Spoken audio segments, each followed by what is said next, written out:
kaunti ya Embu Alexander Mundiga amepuuzilia madai kuwa naibu wa rais Profesa Kithure Kindiki huenda akatemwa na Rais Ruto kama mgombea mwenza wa urais katika uchaguzi mkuu ujao. Mundiga ameeleza kuwa Rais Ruto amekuwa na uhusiano mwema na Profesa Kindiki na anatambua uhusiano wake na wakazi wa Mlima Kenya, hivyo hawezi chagua mgombea mwenza kutoka nje ya mlima.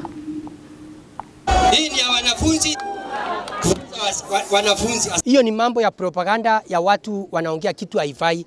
Tunajua rais wa Kenya anapenda Mount Kenya na tupatia kiti ya makamu ambaye ni Profesa Abraham Kithure, na njia ile inafaa na wamekuwa wakifanya kazi sana.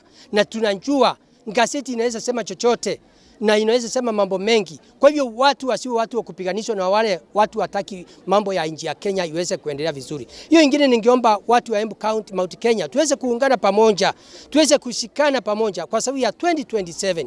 Na kaunti nyingi inamesea hii kiti ama province nyingi hii kiti ya makamu wa rais ile kimesea mate, lakini nataka niwaambie hii haiwezekani. Rais wa Kenya wa 2027 atakuwa ni profesa, makamu wa rais atakuwa Profesa Abraham Kithure, na pia rais wa Kenya atakuwa ni William Ruto. Juu ya 2032 ndio tuweze kutengeneza kijana yetu, tumpe maua na kila kitu, na tuweze kumpatia kama hatunjapatia William kura. Kwa hivyo namuomba tuungane pamoja ndio tuweze kuona kama tutafika wakati ule wa 2027 na 2032. Hiyo mambo ingine iko huko nje haitatusaidia. Wale wengine wakuja huku akiropoka, hiyo ni watu wanaongea tu, hawana agenda yoyote ya kusaidia mwananchi.